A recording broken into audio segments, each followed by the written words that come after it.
Bonjour à tous, bienvenue sur Top Sécu, qui est votre émission sur la sécurité avec ceux qui la font, la pensent, la mettent en pratique dans nos vies. Alors aujourd'hui, nous allons parler d'intelligence artificielle et de systèmes de sûreté, avec cette question sous-jacente, jusqu'où peut-on aller? Alors vous allez voir que les débouchés dans ces domaines sont nombreux, les interrogations sur les limites de ce qu'on peut parfois considérer comme une surveillance globale que nous permettent ces nouveaux outils vont animer ce débat.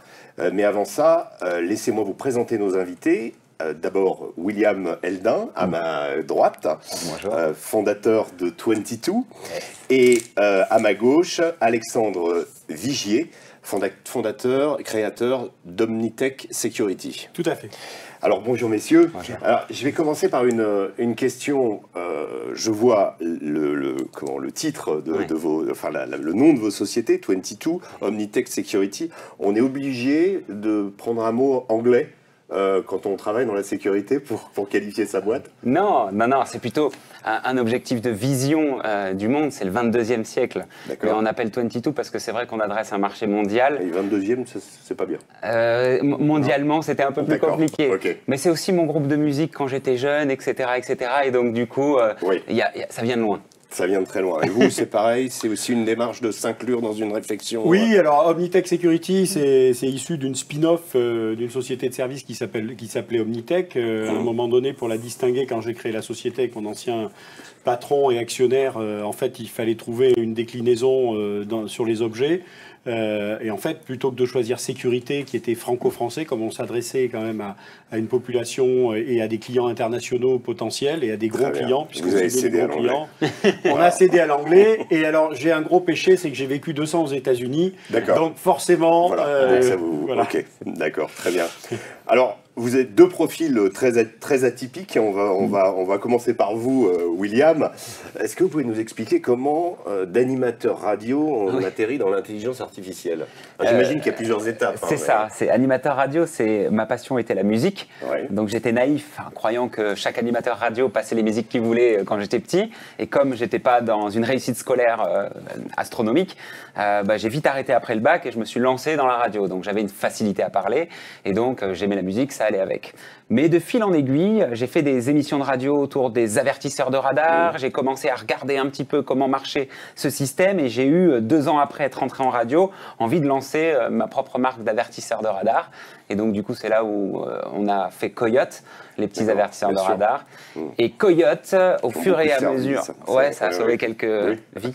Merci Coyote. Merci, c'est gentil. Et en fait, de fil en aiguille, on a été interdit, je ne sais pas si vous vous rappelez, en 2011, le comité interministériel avait complètement stoppé la légalité des avertisseurs et on a dû, dans un protocole d'accord, afficher les vitesses de limitation sur les coyotes. Sauf qu'il n'y avait pas de base de données, donc le seul moyen, c'était récolter la donnée que chaque coyote croisait. Et c'est pour ça qu'on avait mis une petite caméra, acheté un algorithme de reconnaissance des panneaux en 2011. Et c'est là où je me suis dit, waouh, ok. Donc si base de données d'images, plus entraînement d'un algorithme, plus on embarque ça derrière une caméra, ça reconnaît ce qu'on lui a demandé de reconnaître.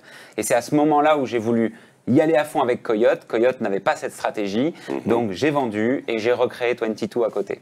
Et 22, donc directement, à ce moment-là, émergeait l'intelligence artificielle, donc l'idée d'analyser des images, de garder, de sculpter cette data qui était disponible pour en tirer des applications. C'est ça. En fait, je tombe dans la vision par ordinateur au moment où ça émerge. 2010, ça sort. 2011, 2012, on commence à avoir du deep learning qui arrive et des profils qui sont structurés, qui sortent d'études pour pouvoir en faire. Et moi, je me rends compte qu'on fait beaucoup de choses avec nos yeux, mais qu'on a de plus en plus d'informations et qu'on n'arrive plus à les traiter. Donc je me dis, super, cette techno, elle va permettre d'aller choper tout ce qu'on n'a plus le temps de digérer nous, et ça nous poussera juste la décision.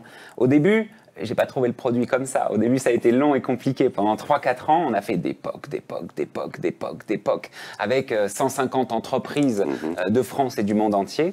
Et en 2019, on s'est dit, OK, il y a souvent des hyperviseurs ou des VMS, des Video Managing Systems centraux, qui eux sont déjà gérés, qui sont reliés à toutes les caméras. Nous, il faut qu'on s'adapte à ça, il faut qu'on se branche derrière pour récupérer les flux et permettre aux utilisateurs finaux de là où ils n'avaient pas le temps de regarder les choses qu'ils auraient aimé regarder, puissent avoir un relais par l'intelligence artificielle, parce que c'est impossible pour un humain de regarder 300 caméras vidéo en même temps. Bien sûr. Et donc, c'était une aide, finalement, à la digestion de l'information, et je me suis dit, mais c'est trop bien. Il y a 10 milliards de caméras dans le monde, 7 dans nos poches, 2 dans l'espace public et 1 dans l'espace privé, 2 milliards. Je me dis, ça fait un marché adressable de dingo. Et de surcroît, l'info qu'on remonte des vidéos, il n'y a pas plus riche. Très bien, mais ne nous en dites pas trop. Je vais me tourner vers vous, Alexandre Vigier. Ça vous parle, ce que vous dit William Edlin? Ah mais ça me parle. Alors moi, je suis un tout petit peu plus vieux que lui, puisque je vais avoir 52 ans. Et je suis parti un petit peu du même constat. C'est-à-dire qu'il se trouve que en 99, on a remporté un marché de la réalisation des badges aéroportuaires pour tout le territoire français. Et je me suis passionné, je voulais être pilote de ligne à l'origine, donc je me suis passionné par toute cette notion de sûreté, etc. En 99, les tours ne sont pas tombées. Hein. Non, c'est vrai. Donc les aéroports, ils exploitent, ils ne font pas de sûreté. Et j'ai eu la chance d'avoir un mentor dans ce projet-là, qui connaissait parfaitement le domaine de l'aviation, des aéroports, des plateformes, etc. Et qui est arrivé, qui m'a dit écoute Alexandre, toi, tu es dans l'informatique, tu sais faire. Je ne comprends pas qu'on n'arrive pas à mixer les données à la fois de vidéo, de contrôle d'accès, d'intrusion, de contrôle périmétrique. On va avoir besoin de ça. De surveiller les aéroports. Il s'agissait de pouvoir donner les clés aux gestionnaires d'aéroports pour, lorsqu'ils sont en situation de crise, de pouvoir gérer leurs accès et de permettre en fait au personnel uniquement autorisé, identifié et validé de pouvoir pénétrer sur les plateformes. Alors à cette époque-là, vous savez, on avait juste le badge avec la photo, donc les photos n'étaient pas de très bonne qualité, donc souvent vous alliez à ADP, le matin c'était le cousin, l'après-midi c'était le frère, quoi, donc qui avait travaillé avec le même badge, hein, donc ça se passait un peu comme ça. Voilà, on n'était pas encore à tout ça, c'était pour le personnel uniquement. Et donc là, je me suis dit, il y a quelque chose à faire. On est capable d'interfacer, on est capable de faire de l'interopérabilité avec l'ensemble des problématiques. À l'époque, les gros VMS, etc. n'existaient pas encore. Et j'ai dit, moi, je vais créer un hyperviseur. Et j'ai créé notre produit qui s'appelle Seal System. Hein, c'est une otarie avec une clé autour du cou, parce que Seal, c'est une otarie en anglais. Là aussi, il y a un produit anglais. C'est les commandos Seal, et ça veut dire sceller. Donc ça veut dire que effectivement, on est capable de garantir la sûreté d'un lieu que l'on va prendre en charge. Et on a commencé comme ça, avec un certain nombre de mes collaborateurs, que j'ai toujours dans l'entreprise. On a commencé, on était 3. Hein, aujourd'hui, l'entreprise fait un peu plus de 10 millions d'euros de chiffre d'affaires. Je l'ai cédé en 2014 en fait à un groupe avec la condition que j'en reste dirigeant pour pouvoir continuer sa croissance, parce que c'était ce qui m'intéressait, ne pas avoir à me soucier du problème bancaire, de prêts, d'emprunts, de levée de fonds, etc. Et d'être concentré sur le développement du business et sur le développement technique. Voilà, parce qu'on ne peut pas tout faire. Donc ça, c'était important. Et on arrive petit à petit à notre fin. On a, nous, à peu près 60% des aéroports qui travaillent avec nous sur le territoire français. On travaille effectivement avec William sur un certain nombre de projets, donc, puisque nous, on est l'hyperviseur, et lui, il nous fournit de l'information. Voilà. Et avec cette information, on va pouvoir l'exploiter. On va pouvoir la filtrer, parce que ça peut faire peur, l'intelligence artificielle. Donc, il y a des fois on va revenir sur ces craintes. Voilà. Et puis, donc, on va pouvoir, nous, donner les autorisations de ce qu'on va donner ou pas, à la fois en temps réel à l'agent de sûreté qui a un certain nombre de droits, et puis à la fois également aux dirigeants qui vont permettre d'avoir le directeur d'aéroport, le directeur de sûreté aéroport, le directeur de sûreté des gros sites de loisirs dans l'Est parisien, voilà, qui ont besoin d'avoir de l'information a posteriori et avoir de l'analyse, puisqu'on doit faire du temps réel et de l'analyse. Et pour ça, il faut non seulement, les VMS ne savent pas faire, parce qu'ils ne font que du temps réel, et on a besoin d'avoir de l'information fiable, d'où l'intérêt de travailler avec des gens comme 22, qui apportent de l'information qui sont fiables, parce qu'ils ont détecté, et nous, on va la filtrer, et on va pouvoir l'exposer. On a bien compris un petit peu votre domaine. Alors, je voudrais revenir avec William sur les applications, justement, de ce que vous nous avez décrit, concrètes. Alors, j'ai lu que vous travaillez avec les grands stades, les gares, les ports, les aéroports, les sièges sociaux d'entreprises, par exemple, pour optimiser les dépenses d'énergie. Alors là-dedans, racontez-nous comment ça peut se passer. C'est très clé, ce qu'on vient de dire, parce que ça sert aussi à désiloter. Les caméras ne doivent plus servir qu'à la sécurité. C'est de l'information visuelle qui peut justement émerger d'autres choses qui sont révolutionnaires. L'électricité, l'éclairage, l'écologie, tout ça. Je vous pose cette question en ce moment surtout. Ah bah là, on est en plein dedans Voilà. et en ce moment aussi, on est en train de se dire en conclusion à la ville de Suresnes que on économise 70% du temps d'éclairage la nuit à avoir un éclairage dit intelligent parce qu'on a pris les caméras installées de la ville, on a sélectionné quelques rues où on s'est connecté à l'éclairage public et on a mis des règles en place, c'est-à-dire qu'entre 2h et 6h du matin, tout s'éteint, enfin on reste à 10% éclairé. Ensuite, dès qu'il y a un humain qui rentre dans la rue, on remet tout à 100%. Si c'est une voiture, on remet à 20%, pas la peine d'éclairer grand jour. Et si c'est un animal, on peut aussi remettre à 20% pour qu'il puisse voir ou qu'on puisse le voir, j'en sais rien. Donc toutes ces règles sont en train justement de permettre à toute cette énergie d'être consommée de manière plus fine et intelligente. Comme chez nous, quand on sort d'une pièce, on éteint. Sinon, c'est Versailles et c'est pas comme ça qu'on veut. Donc du coup, voilà, ça économise potentiellement 70% de l'éclairage nocturne. Qu'est-ce qu'on fait avec les stades? C'est magique aussi ce que tu disais juste avant, parce qu'on décilote. Oui, on bosse avec un stade très connu dans le nord de Paris, qui a des sujets en ce moment. Les monuments de l'Est de Paris, enfin les parcs dans l'Est de Paris et les stades dans le nord. Bah on va où il y a des besoins souvent. Ok. Et ce stade, oui, on fait de la sûreté, de l'intrusion autour sur les grilles, qui les saute, à quel moment et pourquoi. Mais on fait aussi, là il y a une buvette où il y a 18 personnes et l'autre à côté, il n'y en a que 3. Donc envoyer un message à ceux où il y en a 18 en disant hey, l'autre à 30 mètres, il y en a 3 personnes, vous allez être servis plus vite. Et donc c'est pour ça que quand tu dis qu'on remonte les informations et aux patrons d'entreprise et aux opérateurs vidéo, et c'est vrai, ça y est, le patron d'entreprise ou les services marketing peuvent avoir accès à de la donnée venant des caméras. Et c'est ça qui est révolutionnaire en fait, c'est qu'on met nos yeux partout. Alors, c'est un peu effrayant ce que vous venez de me dire là. Oh là. On met nos yeux partout, et vous aussi d'une certaine façon. En fait, Orwell, Huxley, ils n'étaient pas allés assez loin finalement. Là, vous êtes capable de nous dire qu'un animal peut régenter par son déplacement l'éclairage d'une rue dans une ville comme Suresnes. Donc ça veut dire qu'on est capable de tout voir. Alors, où sont les garde-fous? Comment vous y réfléchissez? J'imagine, il y a forcément, vous ne pouvez pas tout analyser, tout donner, etc. Il y a forcément des protections qui doivent exister. Technologie nouvelle, donc nouveau sujet à légiférer. C'est en cours. La CNIL a donné ses avis, l'Europe, le monde entier aussi, petit à petit, il y a Acte et compagnie, la RGPD qu'on a suivi depuis 2018 aussi. Donc tout ça, on est en train de découvrir et le potentiel et ce que ça peut faire et comment préserver nos libertés personnelles et comment ne pas dépasser justement cette ligne qui fait peur à tout le monde et qui reste justement dans ce qu'on peut accepter. Donc ce qu'on peut accepter en termes d'IA, donc d'intelligence artificielle derrière des vidéos, donc de l'analyse, c'est qu'on nous laisse tranquille quand on a besoin de rester tranquille et qu'on ne soit pas identifié à l'endroit où on ne veut pas. Et cette loi qui est en train de se poser, on est consulté en ce moment auprès de l'Assemblée nationale justement, il y a des projets qui sont en cours de rédaction et ces projets, ils tentent à définir un cadre qui nous permette demain d'être assis sur des bases beaucoup plus stables parce qu'aujourd'hui, la peur étant omniprésente autour de cette techno et les règles étant que dictées par la CNIL pour le moment, et RGPD bien évidemment, mais ça on respecte, du coup on ne sait pas trop où est-ce qu'on peut forcer et appuyer. Donc pour que cette techno se développe comme il le faut en France et qu'on ne soit plus dans cette zone de gris et de peur, mais que ce soit écrit, alors on pousse pour qu'une loi soit posée autour de ces technologies et c'est en cours.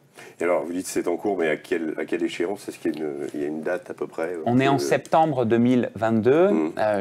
J'entendais en début d'année que ça allait se poser entre juin et juillet 2022. Il y avait d'autres actualités. Là, la mission a été donnée à 2 députés. Cette mission, donc, du coup, vient d'envoyer des invitations pour entendre tous les spécialistes du domaine à l'Assemblée dans les semaines qui suivent.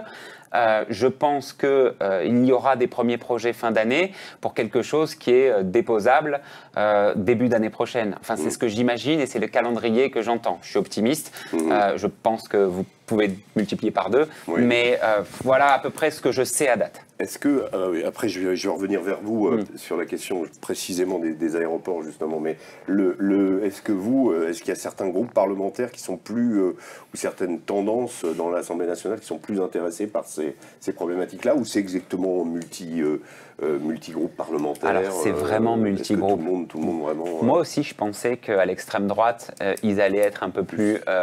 favorables et que l'extrême gauche plus défavorable. Oui. En vérité, on trouve du pour et du contre à droite et à gauche. D'accord. Mais c'est sincère en plus. J'ai parlé et j'ai discuté avec tous les bords et on est tous d'accord sur le sujet sécurité, où c'est important de sécuriser notre territoire. Et donc, si on peut aller un peu plus loin sur la sécurité avec de l'IA, c'est intéressant du moment qu'on laisse l'identité tranquille. Et ensuite, sur les autres cas d'usage, ils sont ouverts de la même manière. Donc, on n'a pas encore eu de vrai clivage là-dessus en fonction des partis et de la politique. D'ailleurs, certaines villes comme Grenoble, ils sont appétentes en ce moment et c'est extrême gauche ou gauche. Donc, du coup, c'est pas parce que c'est pas de droite qu'ils n'aiment pas la sécurité. Pourtant, quand on voit la ville de Lyon, la ville de Grenoble, un petit peu rechigner sur, même carrément rechigner sur la question de l'implantation des caméras dans les lieux publics. Les caméras, mais pas l'intelligence artificielle derrière qui régirait l'écologie. Ça devrait leur faire encore plus peur, non ? Non, parce que justement, ils économisent de l'argent sur la lumière. On fait aussi de la détection. Ça, c'est capable de les convaincre ? Ouais, et puis même la détection des dépôts sauvages et le ramassage automatisé, les poubelles qui débordent, tout un tas de choses, la congestion des centres-villes à cause du stationnement. Enfin, c'est des sujets finalement qui touchent la réalité et donc le citoyen, et ça concerne tout le monde. Très bien. Complètement, enfin moi je rejoins un peu William, aujourd'hui la caméra elle était vue comme je surveille l'individu. En fait c'est un capteur, comme un autre. Moi je compile l'ensemble des capteurs. Donc j'ai des capteurs IoT, qui vont détecter de l'intrusion, des capteurs IoT qui vont détecter des températures, qui vont détecter des variations d'hydrométrie, etc., etc. Ça va dans le même domaine. C'est-à-dire la caméra est un capteur. Elle n'est plus là uniquement pour être regardée par l'agent de sécurité sur son mur d'image toute la journée, ce qui n'a aucun intérêt. Donc ça, c'est un point hyper important. Est-ce qu'il n'y a pas justement un effort pédagogique à faire pour expliquer aux gens justement. On est là. On est là, mais on sent que c'est pas suffisant. Parce qu'entre ceux qui les demandent justement pour arrêter, on va dire, les bandits, et ceux qui disent non, ça va régenter toute la vie des gens et ça sera la dictature. Si on prend l'exemple de ce malheureux attentat sur Nice, Nice est la ville où il y a le plus de caméras en France aujourd'hui, où il y a le plus de systèmes innovants, etc. Sauf que on aurait pu le faire. Quand je dis on, effectivement, c'est pas nous, parce que moi je fais l'aéroport plutôt. Et sur les aéroports, on a des systèmes de détection de bateaux, de plongeurs sortant de l'eau. On a fait des tentatives d'attaque avec le GIGN. Quand vous dites on aurait pu le faire, pardon, ça veut dire qu'on aurait pu arrêter le terroriste avant qu'il passe à l'acte ? Non, ça je peux pas vous dire ça. Moi, je suis pas un spécialiste de l'antiterrorisme. En revanche, je suis un spécialiste de la sûreté. Donc, pouvoir mettre en place des algorithmes d'intelligence artificielle qui alertent, en fait, a posteriori dans l'analyse en disant tiens, il y a un véhicule qui vient de passer 3 fois à un endroit où il n'a pas le droit de passer, de tel gabarit, etc. Aujourd'hui, William, il sait faire ça. Puis quand il est rentré sur le trottoir, c'est immédiat, ça prévient tout le monde dans la foulée. Enfin, je veux dire, ça peut aller très vite. Ça. Vous savez, nous, on protège des sites Céveso hauts où il y a énormément de dangers. Vous pénétrez dans un endroit, même avant que vous y ayez pénétré, vous avez déjà toutes les alarmes qui s'affichent partout, vous avez les messages qui disent aux employés allez au POI, etc. etc. Ce sont des choses aujourd'hui que l'on sait faire. Le problème, c'est que sur les zones privatives, dans les sites Céveso, sur les aéroports, etc., on peut le faire, parce qu'on n'est pas en zone publique. Quand vous êtes en zone publique aujourd'hui, effectivement, il faut légiférer, parce qu'il faut arrêter de dire que ça prive d'identité, puisqu'on sait très bien le faire. Aujourd'hui, William, il s'est caché des visages directement du flux vidéo de la caméra.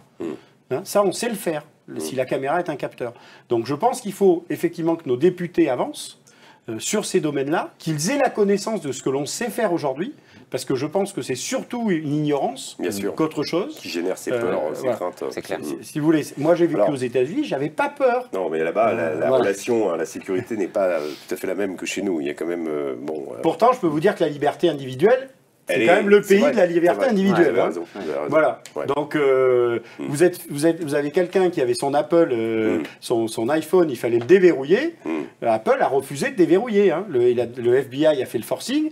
la haute cour de justice a dit... Je peux aussi vous rétorquer qu'il y avait une disposition législative qui s'appelait le Patriot Act et qui a fait que des gens qui n'avaient rien à voir avec les terroristes ont vu leur ordinateur surveillé, ont été par le même FBI sans mandat, sans rien du tout. Ah bah vous étiez surveillé après les attentats du 11 septembre. Je peux vous garantir que la NSA était directement sur votre PC. Hein, donc tous les messages qui transitaient en clair, ça c'est effectivement les dérives qu'il peut y avoir. Voilà. Mais alors, on a besoin de la technologie pour la suite. Malheureusement, tout ça, ça demanderait des heures, mais il va falloir qu'on abrège. Je vais juste vous poser une dernière question, Alexandre. Pour vous, l'aéroport de demain, c'est quoi ?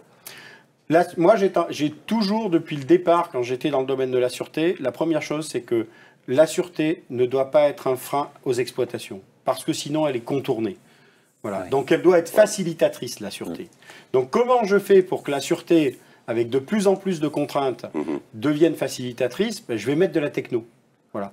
Et je vais mettre de la techno de William, je vais mettre de la techno d'IoT, je vais utiliser des réseaux LoRa, des réseaux Sigfox, etc., qui vont me permettre d'éviter de tirer des dizaines de kilomètres de câbles avec le puits du cuivre, l'énergie, etc., nécessaire à tout ça. Donc tout dématérialisé, en fait. Donc je vais donner un maximum d'informations, je vais filtrer cette information en fonction de l'individu, et je vais surtout créer mes systèmes secure by design. C'est-à-dire que le problème que l'on a, c'est que si vous êtes attaqué sur la ville de Suresnes par un cyberattaqueur et qui vous fait varier les lumières dans tous les sens, etc., voilà, là, il y a un problème. Donc, il faut, dès le départ, et moi, j'ai un département qui est dédié à ça chez Omnitech Security, qui est dédié à tout ce qui est cybersécurité. C'est-à-dire que dès qu'on commence à construire, à créer un nouveau programme, à créer un nouveau produit, à créer un nouveau hardware, et on travaille d'ailleurs avec des sociétés qui sont proches de l'ANSSI, c'est une certifiante société CERMA à Bordeaux, qui va certifier les cartes électroniques et et on va designer le Secure by Design. Parce que ça, c'est déjà la base. C'est-à-dire qu'une fois que vous pouvez garantir quelque chose qui est surtout évolutif dans le temps, puisque aujourd'hui, on recherche de l'énergie. On doit diminuer notre empreinte carbone, on doit avoir une politique RSE. La politique RSE, elle commence au design. Comment je fais et comment j'ai fait pour avoir des cartes électroniques de contrôle d'accès aujourd'hui qui gèrent des milliers et des milliers de personnes sur l'aéroport de Paris, par exemple, pour avoir quelque chose qui a été installé il y a 10 ans et qui est encore évolutif, c'est-à-dire que je peux upgrader aux normes RGS de l'ANSSI d'aujourd'hui. Comment j'ai fait ça ? Parce que dès le départ, on a dit, je ne sais pas ce qui va m'arriver demain, donc il faut que je prévoie de la puissance, donc il faut que je prévoie des éléments qui vont me permettre de faire des économies d'énergie, parce que mes algorithmes aussi, ils doivent être faits pour ne consommer le moins possible d'énergie. Donc ça, c'est ce que j'appelle secure et design dès le départ, RSE et cybersécurité. Très bien, on a compris. J'espère qu'on aura l'occasion de revenir, de redébattre de beaucoup de problématiques qu'on a évoquées de manière un petit peu étroite. Alors, une dernière question, William. Vous m'avez dit que vous aviez un projet avec la ville de Paris. Parlez-nous de ce projet parce que ça urge la ville de Paris. Paris, c'est un chaos. On ne sait plus. Il y a des trottinettes partout. Il y a des embouteillages. Comment est-ce que vous allez faire peut-être aider cette brave Madame Hidalgo qui semble avoir beaucoup de problèmes à s'en sortir. Voilà. Donc à tirer plus d'informations, je te rejoins encore une fois, c'est la ville de demain et du futur et surtout Paris, c'est quoi ? C'est une ville où il y a moins de friction entre les gens, donc entre les types de mobilité, les trottinettes, les vélos, etc. Donc c'est extraire de l'information, observer les comportements, regarder comment on peut agencer le territoire. Donc ce projet sur la ville de Paris, c'est le Paris to Connect. Il y a beaucoup d'acteurs autour de ça. C'est des feux rouges connectés, des lumières connectées, de l'IA derrière les caméras vidéo. Tiens, on voit un transport de secours qui arrive, ça a l'air d'être urgent, il a les gyros, c'est bloqué, le feu est rouge, clac, on fait passer le feu au vert pour désengorger et faire passer ce véhicule. On voit des trottinettes qui ont l'habitude de couper la route comme ça, réagencer ce carrefour pour justement baliser pour les trottinettes. On voit potentiellement un cycliste qui regarde à droite et la navette autonome arrive à gauche, on fait ralentir la navette autonome pour laisser passer le cycliste. C'est une ville où finalement cette friction, ce à quoi on est exposé à Porte-Maillot là, il y a une demi-heure, ça se lâche un petit peu et j'ai l'information, j'ai le feu intelligent. Mon fils, à 5 ans aujourd'hui, je le vois dans 10 ans me dire « Mais papa, la nuit, quand tu étais tout seul, tu t'arrêtais au feu rouge, le truc il passait pas tout seul au vert. Mais pourquoi? Ça te faisait perdre du temps, c'était nul, c'était pas intelligent les feux. Et c'est vrai, c'est nul. Et on perd du temps. Je les vois aux États-Unis, vu qu'on en parle depuis tout à l'heure, ils respectent vachement, ils viennent pas s'auto-bloquer tous en quinconce comme ça. Ici, oui, pourquoi? Parce qu'on nous le permet depuis beaucoup de temps, parce que c'est tout petit, étroit, plein de choses comme ça. Je pense que le Paris to Connect, donc ce projet-là, va permettre d'avoir une meilleure mobilité, d'autres règles, d'autres types d'ergonomie pour justement diminuer la friction. Et en effet, la force de l'IA et des hyperviseurs, c'est de récolter de l'info fine. On sait reconnaître une trottinette de telle marque, une trottinette de telle marque, un vélo électrique, un vélo pas électrique. Enfin, on peut aller très très loin dans la granularité de l'analyse. Et ça, grâce à tes hyperviseurs, on arrive à le redistribuer à tout le monde et pas qu'à Madame Hidalgo. Très bien, mais vous venez de nous décrire une œuvre de salubrité publique, donc je vous en remercie, je vous en On y bosse, promis. Voilà, merci William, merci Alexandre, beaucoup, merci à vous tous pour cette émission riche, dense de Top Sécu, et à la prochaine.